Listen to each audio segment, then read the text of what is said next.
Hinata's name appeared on the board opposite Niji Hyuga, and for a moment the entire room changed temperature. Not physically. Socially. People leaned forward.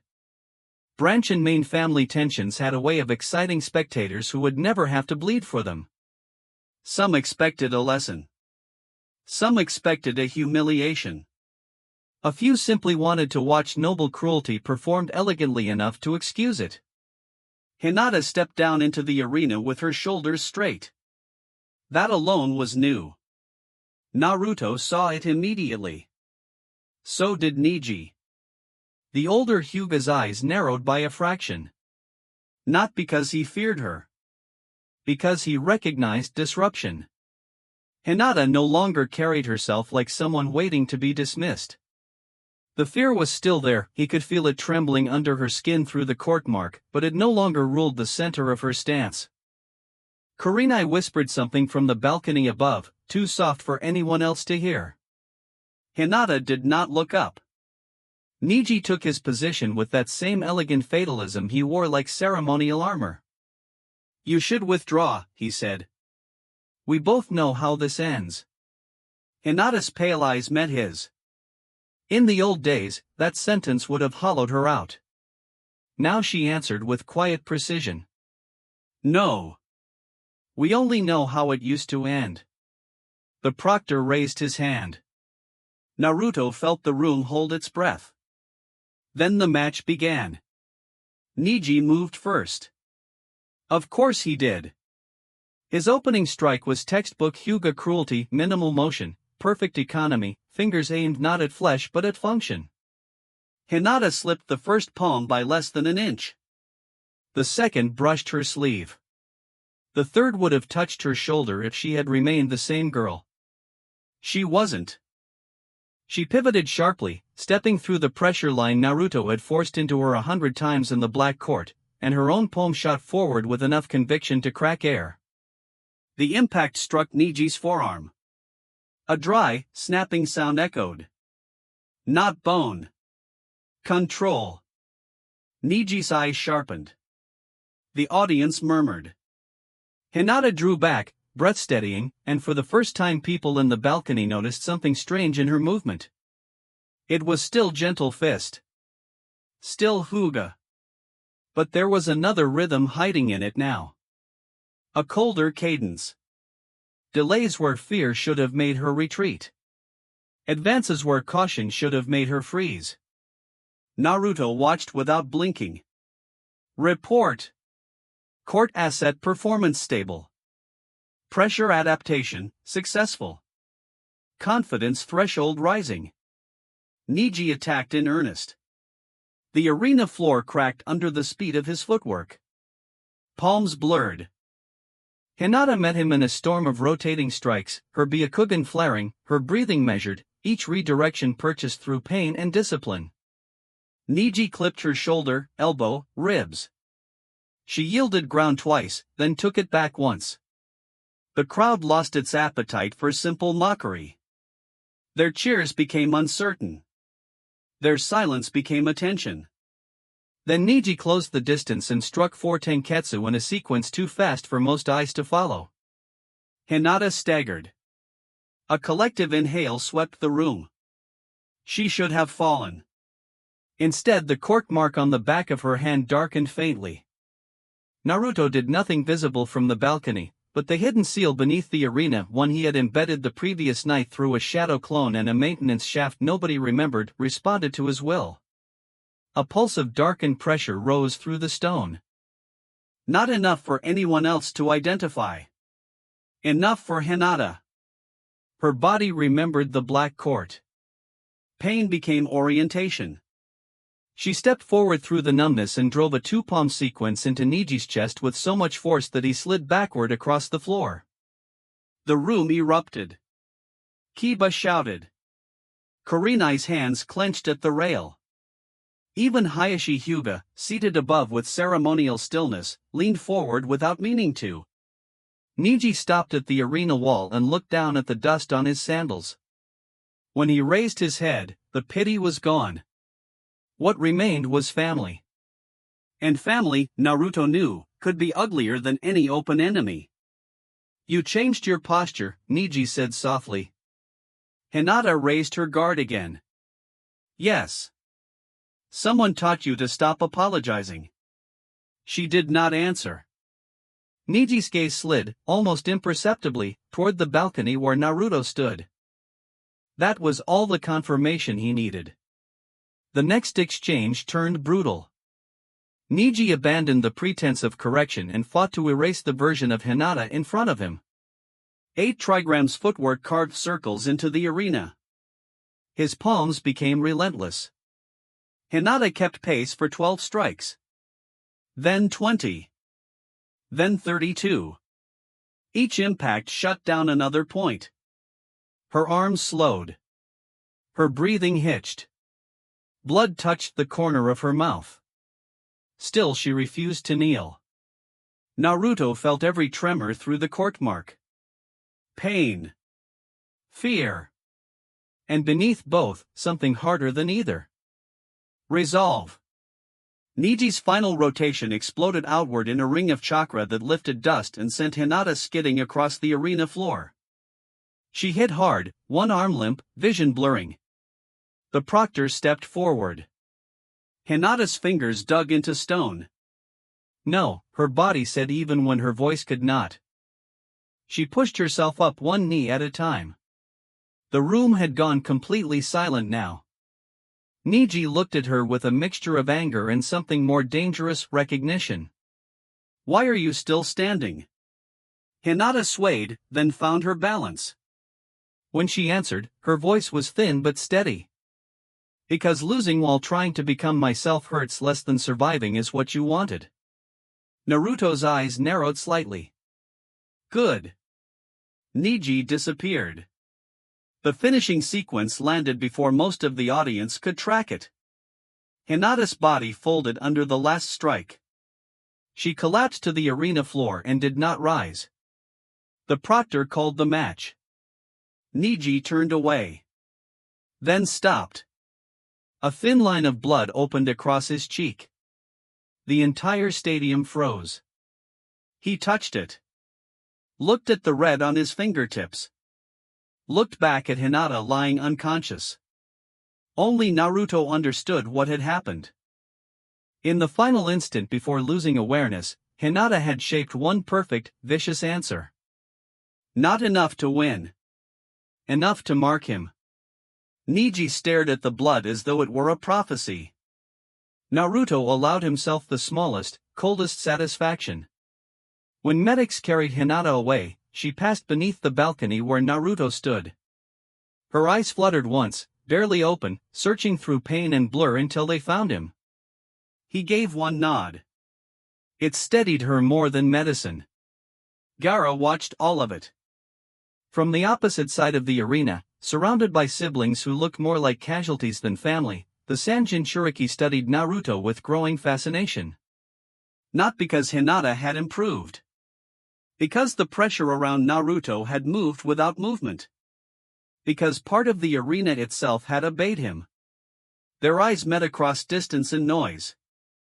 For one brief second, two childhoods built around isolation recognized something feral in each other. Then the board changed again. Naruto versus Kiba in Izuka.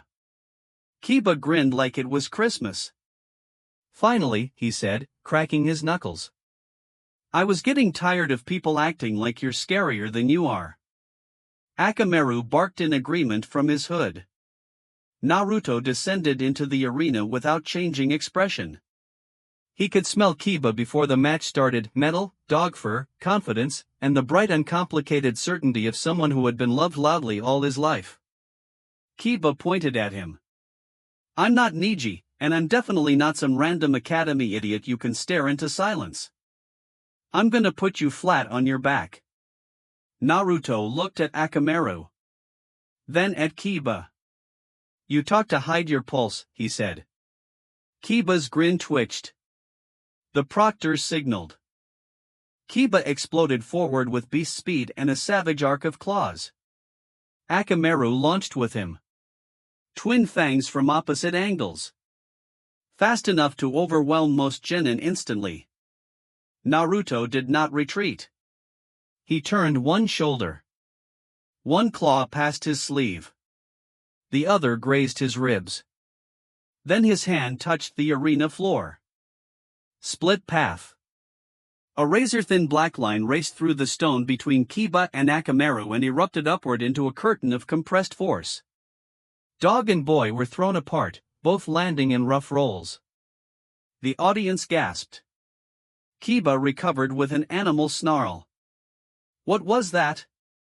Naruto stood in the dust cloud, unmoved. Distance, he said. Kiba attacked harder. The second exchange shattered any illusion that this would be friendly. Fang over Fang screamed through the arena in a cyclone of teeth and rotation. Naruto stepped inside the pattern instead of away from it, fracture sight tracing every rotational flaw, and drove his palm into the exact point where momentum overcommit. The spinning attack broke. Kiba smashed shoulder first into the wall. Akamaru yelped. Naruto was already there. His hand closed around Kiba's throat just enough to hold him against the stone without crushing it. You rely on noise too much, Naruto said quietly. Kiba clawed at his wrist, furious. Get off. Naruto released him. Not mercy. Instruction. Kiba dropped, coughed, and came up angrier. Again, Naruto said. The words hit harder than any taunt. Kiba charged because pride gave him no alternative. The next minute was a controlled dismantling. Naruto cut only cloth and stone, never flesh, but each invisible strike erased another piece of Kiba's confidence. Sleeve. Headband edge. Sole of a sandal. 3 whiskers from his cheek fur. A line across the floor between his legs so clean that the arena slab separated half an inch with a grinding crack. By the time Naruto placed 2 fingers against Kiba's forehead and whispered, "Kneel," the entire stadium already knew who had won. Dread pulse hit point blank. Kiba's legs folded against his will. Silence crashed over the arena. Naruto stepped back. The proctor swallowed and announced the result. Up in the stands, Kushina had gone pale. Minato's face was unreadable, which only meant his mind was moving faster than anyone else's. Menma stared at Naruto with an expression he still didn't know how to name. It wasn't hatred. Not yet. It wasn't fear alone either. It was the beginning of displacement, the slow, sick realization that the brother people overlooked was becoming impossible to look away from. After the preliminaries ended, the month before the finals fractured into parallel lives. By day, Naruto trained where he was expected. By night, he trained where the village had no right to see. Kakashi tried to take responsibility for him in the way tired men take responsibility for storms, by standing nearby and hoping structure matters. He pushed Naruto through controlled sparring, tactical prediction drills, chakra restraint exercises, and brutal lectures about mission discipline. Naruto learned from all of it. He also learned what Kakashi refused to teach. When asked to focus on endurance, Naruto focused on precision killing windows. When asked to expand teamwork, he mapped betrayal probabilities. When asked why he never fought all out in public, he answered, because people remember the first shape of fear longer than the second. Kakashi stared at him for a long time after that. You're 12, he said. Naruto's expression stayed flat. That has never felt relevant. Meanwhile, Jiraiya returned to the village on one of his erratic orbits and smelled wrongness on Naruto before anyone finished introductions. The Sannin cornered him near a bathhouse rooftop at sunset, red cloak shifting in the wind, expression far more serious than his reputation suggested. So, Jiraiya said, you're the one making the barrier teams complain about nightmares. Naruto looked out over the village. They should sleep elsewhere. Jiraiya's eyes narrowed. Minato says your seal mutated. Minato says many things after the fact. The old shinobi sighed. Kid, I'm trying to help. Naruto turned just enough to face him. No. You're trying to evaluate whether I can still fit inside your world without breaking its furniture. Jiraiya actually laughed at that, low and surprised. All right. Fair. He stepped closer. The playful mask vanished. Then let me be direct. There's something ancient in your chakra that doesn't behave like a tailed beast, a curse mark, or any known bloodline. It responds to violence, resentment, and hierarchy. It likes control. If you feed it without limits, one day it will stop asking what you want. Naruto listened. Because this, at least, was honest. What if I already knew? He asked. Then know this too. Jiraiya's voice hardened. Power that teaches you to stand above everyone will eventually remove the parts of you that remember why you stood up in the first place. For the first time in the conversation, Naruto's gaze shifted. A warning worth keeping. Not because he trusted Jiraiya.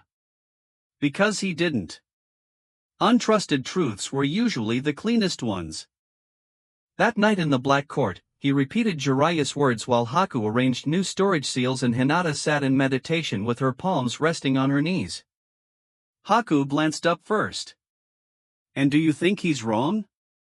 Naruto stood in the center ring, black lines creeping around his bare forearms as the chamber lights dimmed under pressure. No. Hinata opened her eyes. Then what will you do? Naruto considered the ancient hunger moving under his skin.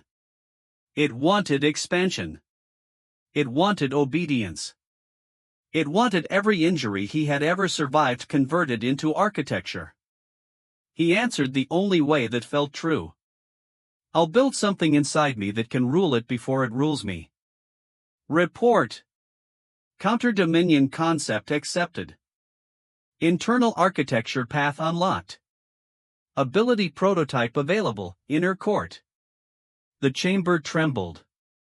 Red Uzumaki seals and black authority lines ignited together across the floor, spiraling in opposite directions. Haku rose instantly, Senbon already in hand. Hinata stood as pressure surged through the walls hard enough to knock dust from the ceiling. Naruto's eyes darkened. Inside himself, he saw it. A place. Not memory. Construction. A temple cut from shadow and bone-white stone. Endless steps. Hanging bells with no wind. Pillars carved in shapes that looked like mouths praying.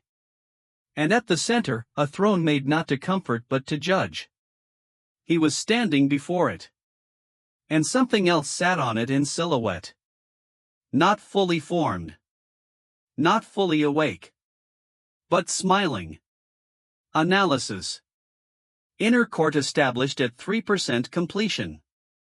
Future applications, mental resistance, authority amplification, domain manifestation.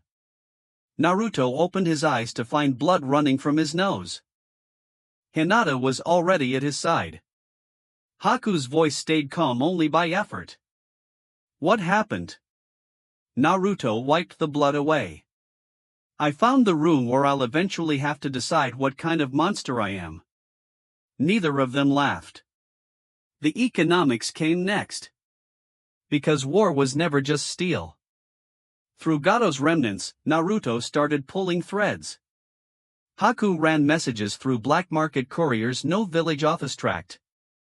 Smuggling routes were redirected.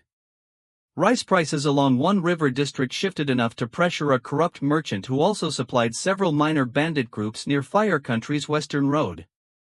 A warehouse in Tanzaku town burned after 3 invoices vanished and 2 debt collectors disappeared screaming about invisible blades in the dark. No one connected the incidents. That was the point. Naruto sat in the Black Court one midnight with maps spread across the floor, candlelight trembling over inked routes and coded names. Hinata watched him from the edge of the room. You're not just gathering power, she said. No. You're shaping pressure. Naruto looked up, mildly surprised. Hinata lowered her eyes for only a second before forcing them back to his. My clan does that too. They don't always have to strike. Sometimes they only make sure everyone knows they could. Naruto's expression shifted by the smallest degree. Approval. Exactly. She hesitated. And what happens if you become better at that than they are? Naruto returned his gaze to the map. Then they'll call it evil instead of tradition. By the week before the finals, the village had started whispering. About Naruto's match. About Hinata's transformation. About Kiba refusing to joke when Naruto entered a room. About the way birds went silent on one training field for an hour after Team 7 left it. About strange supply shortages in districts nobody important cared about yet.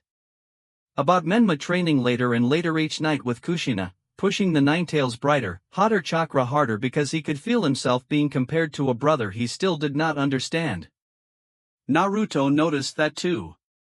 He noticed when Menma intercepted him on a roof 2 nights before the finals, moonlight washing silver across tiles still warm from the day. Menma stood with his jaw set tighter than usual. Did you help Hinata beat Neji? Naruto kept walking until they were 3 steps apart. No. I helped her stop losing before the match started. Menma looked frustrated by the answer. Why are you doing all this? All what? Acting like, Menma exhaled hard. Like you don't need anyone. Like you're above everything. Like none of this matters. Naruto studied his brother for a long moment. You think that's what this is? What else would it be? Menma snapped. You barely speak. You disappear at night. Dad can't track half your chakra patterns anymore. Mom's terrified of what's happening to you, and every time someone tries to get close, you make it impossible. The irony was so complete Naruto almost pitied him. Almost. When, Naruto asked quietly, did you first notice I was hard to reach? Menma opened his mouth. Stopped. Memory failed him because memory had not been paying attention. Naruto gave a faint nod. Exactly. Menma flinched as if struck. For 1 second, a rare ugly emotion crossed Naruto's chest. Not hatred. Not even anger. Grief. Sharp and useless. He crushed it before it could root. If you want to understand me, Naruto said, start by counting how many times being your brother only mattered when I became inconvenient. He stepped past him. Menma didn't stop him. The finals dawned bright, loud, and doomed.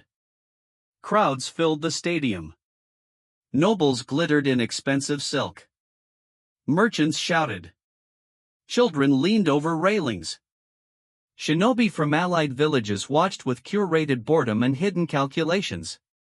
Above them all, banners snapped in a clean wind under a blue sky so beautiful it almost mocked what was coming. Naruto stood in the competitors' area beneath the arena with his eyes closed and felt the invasion before the first match started. Not details. Pattern. The village's pulse was wrong. Too many hostile signatures beneath polite surfaces. Too much intent tucked just behind official posture. Sand shinobi heartbeats carried a rhythm of decision, not ceremony. Sound chakra signatures threaded the walls in places they had no right to be. Report. Large-scale conflict probability rising. Hostile convergence inside village perimeter confirmed. Recommendation, prepare layered response. Naruto opened his eyes. Gaara was standing opposite him in the corridor, arms folded, hollow eyes rimmed in sleepless darkness. The air between them felt like a sealed grave. You hear something too, Gaara said. Naruto tilted his head. All the time. Gaara's fingers twitched in their sand-stained wraps. Mine wants blood. Naruto's voice remained calm. That means it's honest. Gaara stared. You're not afraid of me. No. Why? Naruto looked at the cracked plaster wall between them, seeing deeper than stone. Because loneliness that screams is easier to predict than loneliness that learns to whisper. For the first time in perhaps years, Gaara looked uncertain. Then his siblings called, and the moment fractured. Naruto stepped toward the arena stairs. Behind him, Gaara said softly, "If we fight today, I'll kill you." Naruto didn't look back. "If we fight today," he said, "you'll finally understand why you wanted to." His final round match was supposed to be against Neji. The arena wanted symbolism. The village wanted resolution. The Hyuga wanted proof that bloodlines still sat above strange rumors and damaged children. They got spectacle instead. Neji descended into the sunlight with his expression carved from discipline. Naruto entered from the opposite side in black and orange, hands empty, face unreadable. The crowd roared at the pairing. High above, Minato sat very still. Kushina's fingers worried the edge of her sleeve. Menma leaned forward with something dangerously close to dread. The proctor started the match. Neji wasted no time speaking. "You taught Hinata to defy what she is." Naruto rolled one shoulder. "No. I taught her that destiny is a word powerful people use when they want obedience to sound natural." A ripple moved through the audience. Niji's gaze hardened. "You know nothing about destiny." Naruto's mouth curved slightly. There was no warmth in it. "I know exactly enough to cut it." Neji attacked. The first clash detonated dust from the arena floor. Gentle fist against empty space by millimeters. Naruto's movements were unnervingly small, as though he could feel the shape of every strike before it existed. Which, increasingly, he could. Neji advanced in a blooming pattern of lethal precision. Naruto gave ground, then took angles, never entering the exact geometry the Hyuga wanted. The audience leaned in. Sasuke, late but present, watched from the railing with dark, feverish intensity. Kakashi's eye narrowed. Jiraiya crossed his arms and said nothing. Neji cut the distance sharply and drove a palm toward Naruto's chest. Naruto caught his wrist. The stadium gasped. No one simply caught a Hyuga strike. Naruto's fingers tightened. Skin of the shrine darkened across his forearm. "You've spent your whole life learning how to close people," Naruto said. "Watch carefully." He twisted. Not to break bone. To break pattern. Niji's footing slipped half an inch. That was all Naruto needed. Black step. A pressure mark flashed under Niji's heel and exploded upward. The Hyuga genius was thrown into the air. Naruto appeared beneath him and carved 3 invisible lines around his falling body, not touching flesh, but slicing the arena space into a box of terror. Neji landed inside it and froze instinctively as stone walls beside, and in front of him split apart from the delayed impact. Trapped by implication. Naruto stood outside the carved boundary. "Your choice," he said. Niji's eyes burned with humiliation. "I don't need your mercy." Naruto's gaze stayed level. "This isn't mercy. It's demonstration." Neji launched out of the box with rotation. The spinning chakra dome crashed outward in perfect defense. Naruto answered with both hands raised. Ruin lattice. This time the technique was larger. Far larger. Intersecting black lines spread through the arena floor and rose through the rotation sphere from every angle at once. Chakra screamed. Stone split. Air pressure collapsed inward. Niji's defense held for one glorious second, then shattered in a spray of blue-white sparks and dust. The blast threw him across the arena. He hit the far wall hard enough to crack it and dropped to one knee, coughing blood. The crowd had gone beyond cheering now. They were afraid. Naruto walked toward Neji through settling dust, every step measured, every inch of the arena seeming to contract around him. The black markings had reached his throat again. Neji looked up, stunned, and saw not a class rival. A force.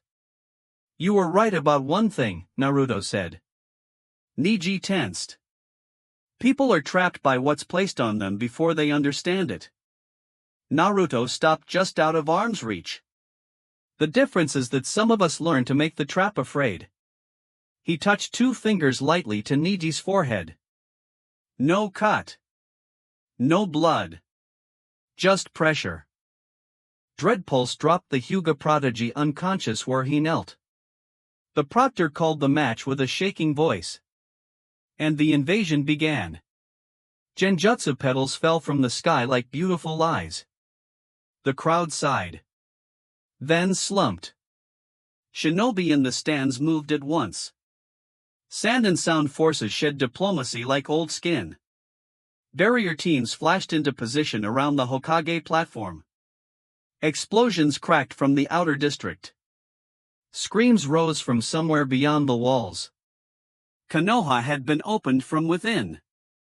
Naruto did not hesitate. He looked up toward the platform where Minato was already moving against the attackers, yellow flash chakra igniting like a remembered legend. Kushina surged beside him, chains erupting in arcs of red-gold power. Menma's chakra flared unstable nearby, Ninetales' heat lashing against the false sleep genjutsu like a trapped sun. So many lights. So much noise. So many faults. Analysis. Village-wide conflict active. Priority options available. Protect family. Protect village. Preserve assets. Expand influence through crisis. Naruto stood in the center of the collapsing arena and felt how easily a life could fork. Then he made his choice. Preserve what will matter later, he said. He bit his thumb and slammed his palm into the arena floor. The seal array he had hidden beneath the stadium during the month between rounds awakened all at once. Black lines erupted through the arena like roots breaking tombstone stone. Spectators who had not fallen unconscious screamed as sections of the floor sealed into defensive wedges, guiding civilians toward exits whether they understood it or not. Sound shinobi rushing the lower corridors found pathways collapsing under exact, impossible cuts. Sand attackers leaping from the wall were impaled by rising spears of split masonry. Kakashi landed beside Naruto in a whirl of smoke and steel. Was this you? Naruto did not look at him. Move left in 3 seconds. Kakashi moved on instinct. A giant blade smashed through the place he had just vacated. He looked at Naruto differently after that. Above them, the barrier trapping Minato tightened into a glowing violet prison. Orochimaru stood on the rooftop opposite, disguise discarded, smile vicious with old resentment. The village's pulse became war. Naruto sent clones everywhere. Not dozens. Hundreds. They burst from alleys, rooftops, drainage channels, maintenance shafts, and hidden seal points he had prepared because part of him had always expected the world to justify his paranoia. Some evacuated civilians. Some dismantled ambushes. Some cut supply lines. Some simply stood in streets radiating enough malice that enemy genin broke and ran before blades ever reached them. Report. Multiplicative command stable. Battlefield influence expanding. Hidden asset Haku entering western quarter. Court asset Hinata entering evacuation route 3. Good.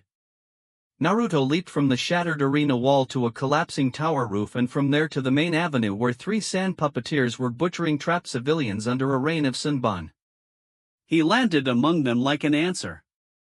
The first puppeteer died before noticing him, head separated by a line too clean to process. The second raised chakra strings.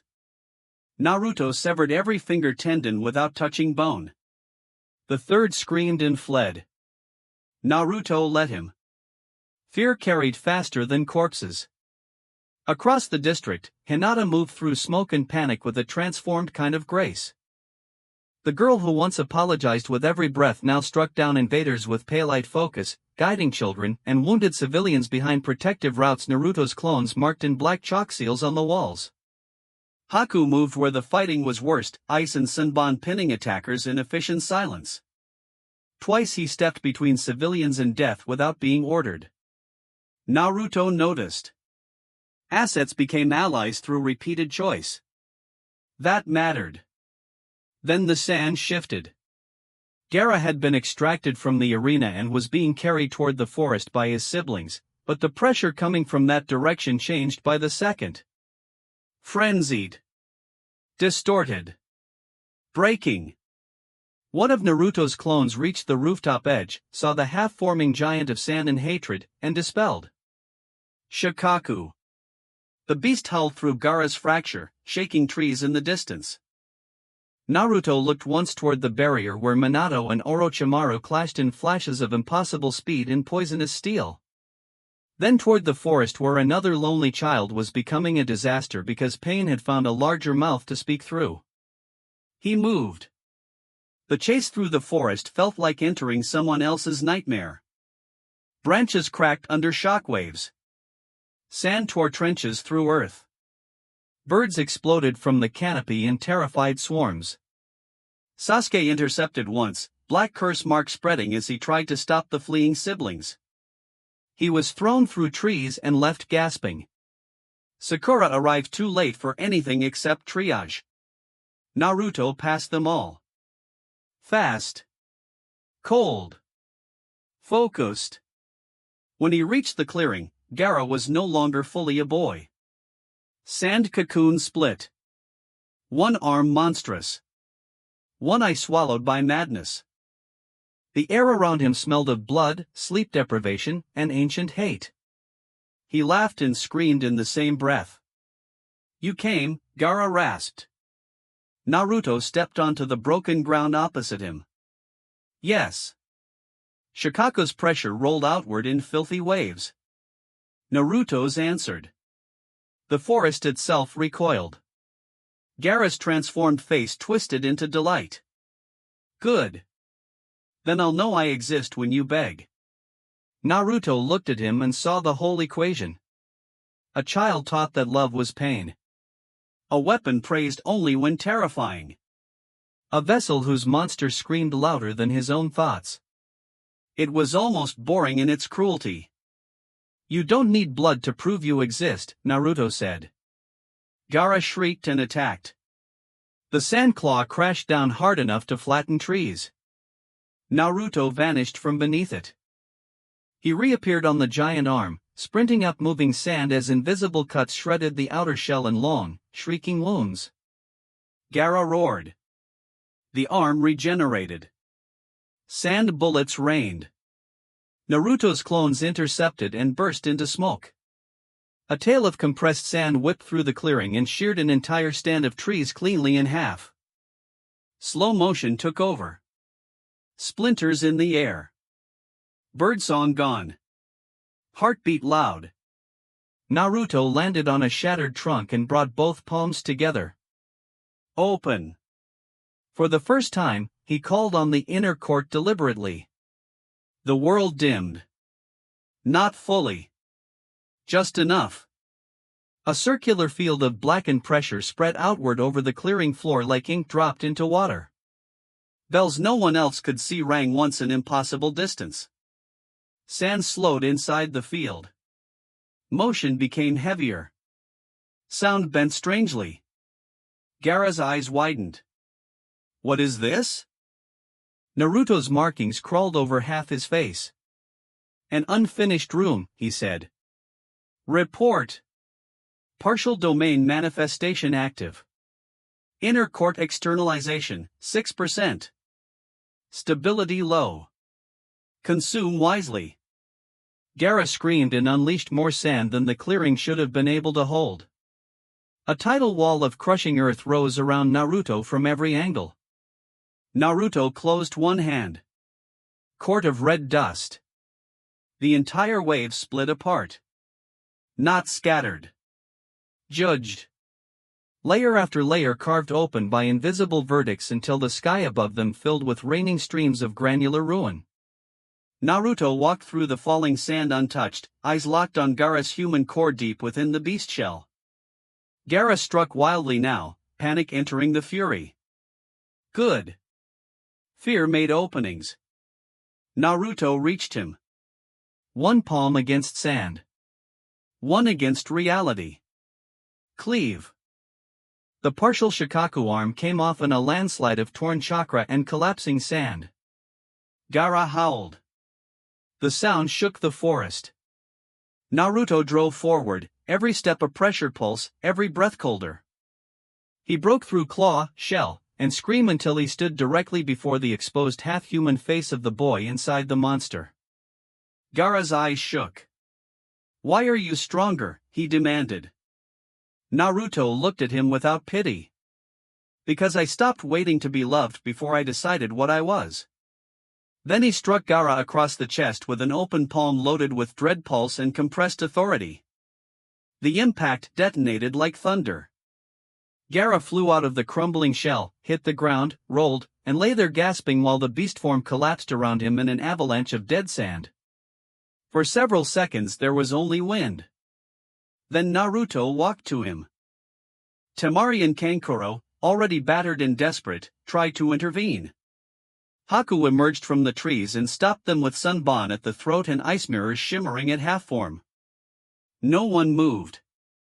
Gaara stared up from the dirt, face streaked with blood in disbelief. Naruto crouched beside him. "You said blood proves existence," Naruto said. "No. Blood only proves someone opened you. What comes after decides whether you were empty." Gaara's lips trembled with exhausted rage. "Then kill me." Naruto considered it. The system wanted the spectacle. The beast inside Gaara was useful. The lesson in mercy could be more useful. He stood. "No," he said. "Live long enough to hate that I was right." He turned away. Behind him, Gaara's breathing shuddered into a new shape, not healed, not redeemed, but altered. Seeds mattered. When Naruto returned to the village, smoke hung over Konoha like a second sky. The invasion had been broken, but not cleanly. Sections of the outer wall were shattered. Streets burned. Medics ran until their sandals stained red. Umbu moved like knives between roofs. Sand and sound dead littered intersections beside Konoha shinobi who would be memorialized more elegantly and buried just as cold. The barrier atop the arena tower had fallen. Orochimaru was gone. Minato was alive. Barely. Naruto found him in the emergency command center beneath the Hokage tower, seated only because medics had forced him down. Blood soaked one side of his cloak. His breathing was too controlled, which meant the pain was worse than visible. Kushina stood beside him wrapped in chakra chains thin as wire, holding herself together through will alone. Menma sat on a field cot nearby with seal suppressors on his arms, face white from overstrain. Every one of them looked up when Naruto entered. And every one of them understood the room changed because he had. Not their son. Not their neglected child. Their variable. Minato spoke first, voice rough. "The civilian casualty count would be triple without you." Naruto said nothing. Kushina took one step forward. Her eyes were bright with exhaustion and something more dangerous, regret finally stripped of postponement. Naruto. He looked at her. Really looked. She had always been beautiful in the obvious ways. Red hair like fire. Strength that made rooms feel safer. But now he saw the damage time had carved into her too. The cost of splitting herself between duty, terror, motherhood, and the sun whose brighter wound had demanded her first for too long. For one fragile moment, empathy tried to rise. Then memory placed a second cake that never existed on the table between them, and the softness died before it could breathe. "What?" he asked. Kushina swallowed. "I was wrong." The command center fell quieter than war should have allowed. Naruto's face did not change. "About what?" Her voice trembled once. "About thinking time would fix what neglect was doing to you." About telling myself I'd make it right later. About seeing the fear around your chakra before I saw the loneliness around my son. There it was. Too late, but real. Menma looked down at his hands as if they might explain how they had all arrived here. Minato closed his eyes briefly. Naruto absorbed the words in total silence. He had imagined this moment in crueler versions when he was younger. Imagined them apologizing while he turned away. Imagined indifference. Imagined triumph. What he felt instead was stranger. Distance. A measured, frozen distance. Truth delivered after danger, he said quietly, is still truth. But it doesn't become repaired just because you finally bled first. Kushina's breath caught. Naruto continued before she could answer. I hear you. I understand you mean it. And none of that changes the architecture. He tapped 2 fingers lightly against his own chest. The part of me that needed you when I was small learned to die carefully. What's here now was built by what remained. Minato looked at him with the bleak recognition of a genius who had solved an equation only after the bridge collapsed. Then what do we do? Naruto's gaze shifted to him. That question, more than anything else, proved how far the balance had moved. What do we do? Not what will you do. Not what have you done. The Hokage was asking his son for structure. Naruto answered like a strategist, not a child. You stabilize the village. You bury the dead fast enough to preserve morale. You blame Sound publicly and Sand selectively.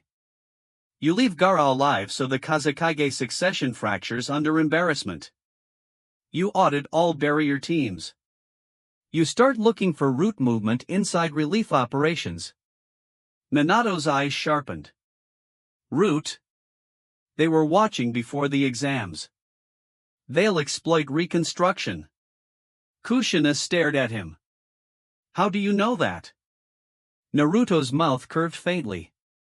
Because neglected things notice who studies damage before it happens. No one had an answer ready for that. He turned to leave. Menma's voice stopped him. Were you going to save us? Naruto looked back. His brother's face was young again in that moment. Stripped of training, praise, and expectations. Just a boy trying to locate himself in a family story suddenly sharpened into something he didn't control. Naruto considered the question honestly. Yes, he said. Menma breathed out in visible relief. Naruto finished the sentence. If you remained useful to the future. Then he walked out. That answer haunted all of them differently. For the village, Naruto became impossible to categorize. Hero, some said. Monster, others whispered. A necessary danger. A weapon that had saved them but had not once looked grateful for the chance. Children reenacted his invisible cuts in alley games until their mothers dragged them indoors. Injured Chunin told stories about black lines splitting streets before enemy blades landed. Merchants noticed that certain criminal disruptions had already begun weeks before the invasion and quietly stopped asking who benefited. Danzo noticed too. Root moved 3 nights later. They entered the Western Reconstruction District masked and scentless, 6 operatives in layered motion meant to disappear between patrol routes. Their orders were elegant in the ugly way secret orders always are. Observe Naruto. Measure his base of support. If capture is viable, isolate. If not, tag future leverage points. They would have succeeded against almost anyone else. But the Black Court had grown teeth. Naruto was waiting when the first operative breached the abandoned storehouse above the hidden tunnel. Lantern light burned low behind him. The underground chamber pulsed softly under layered seals. Haku stood to his right, face calm and terrible. Hinata stood to his left, no longer shrinking from darkness just because it belonged to her side now. Around them, shadow clones lined the upper walkways in absolute stillness. The root squad froze. Their leader recovered first. By order of Konoha Internal Security. Lie, Naruto said. The word cut the sentence in half. Malice sense flooded him with their intent. Containment. Acquisition. Dissection dressed as patriotism. He lifted one hand. The chamber doors sealed behind them. Root moved instantly. Kunai. Wire. Silenced footwork. Haku's Senbon answered in silver flashes. Hinata slid beneath a blade and shut down an elbow joint with surgical certainty. Naruto stepped through the center line of the fight with the kind of composure that made violence feel ritualistic. The first root operative lost his mask. The second lost both knees. The third managed a fire technique before a clone cut the jutsu apart mid-formation and the backlash scorched his own lungs. Their leader lunged for Naruto with a poison tanto coated in chakra suppressant. Naruto caught his wrist. Again, no one ever remembered to fear how strong stillness could be. Who sent you? Naruto asked. The operative tried to bite down on his own tongue to prevent interrogation. Hinata's palm struck his jaw first and locked it. A year ago she would have hesitated. Now she didn't. Naruto's eyes flicked briefly toward her. Approval again. Then he placed his hand over the operative's face. Analysis. The word did not come from the system this time. It came from Naruto. The black markings spread across the operative's skin. His nervous system lit up under curse pressure, every false compartment of training breaking under invasive comprehension. Images flashed through Naruto's mind in brutal fragments. Root chambers. Burial masks. Danzo's bandaged profile. Notes about secondary containment vessel and emergent sovereign grade anomaly. Useful. He let the man collapse screaming. The others died quickly after that. No witnesses left the Black Court except one. Naruto branded the squad leader with a mark so deep it blackened through his collarbone, then sent him crawling back toward Konoha's hidden foundations just before dawn. A message in blood was still a letter. By sunrise, Danzo had received it. By sunset, he had changed 3 contingencies and hidden that fact from the Hokage. If you're still with this story, stay close, because this is where Naruto stops merely surviving the darkness around him and starts teaching it to organize. The village rebuilt. Slowly. Suspiciously. Under every repaired wall, Naruto now saw future routes. Under every gratitude-filled glance from civilians, he saw dependency waiting to mature into influence. Under every late attempt from his family to approach him, he saw not love exactly, but impact. The knowledge of consequence shaping behavior where affection had failed.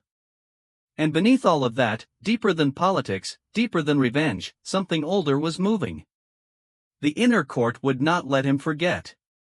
At night, when he sat alone in the deepest chamber below the Black Court, he returned there in fragments. The temple of bone-white stone. The hanging bells. The throne. Each visit lasted longer now. Each visit brought him closer. And the silhouettes seated on the throne grew clearer. 4 eyes some nights. 2 others. A smile always. Not separate from him. Not entirely him either. A future shape waiting to inherit whichever parts of Naruto chose power over memory one time too many. Report. Inner court synchronization, 12%. Additional authority fragments detected. Source resonance, Hokage monument substructure. Secondary resonance, Menma Namikaze seal network. Naruto's eyes opened instantly. The lanterns in the chamber went out. Haku, sleeping lightly in the upper room, was awake before the darkness settled. Hinata reached for a kunai beside her bedroll. Above them, the abandoned storehouse groaned in the night wind. Naruto stood in the center ring of the Black Court with every mark on his body burning cold. Additional authority fragments. Plural. Hidden beneath the Hokage monument. And somehow touching Nenma's seal. Which meant the Knight of the Nine Tails attack had buried more than anyone understood. Which meant the thing inside Naruto might not be a single leftover curse at all. It might be part of something older. Larger. Divided on purpose. A throne without a king. Or worse. A king being rebuilt. Above, somewhere in the sleeping village, Menmo woke screaming. The sound carried faintly through the stone like an omen. Naruto lifted his head toward the ceiling, eyes reflecting black-red in the dark.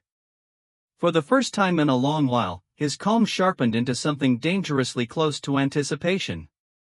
"Prepare," he said. Haku appeared at the chamber edge. For what? Naruto's gaze remained fixed upward, as if he could already see through the earth, through the streets, through the mountain itself, to the buried architecture of a secret older than his family, older than Konoha's comfort, older than the story everyone thought they understood. When he answered, even the seals in the floor seemed to listen. "For the part of this world," he said softly, "that should have stayed buried.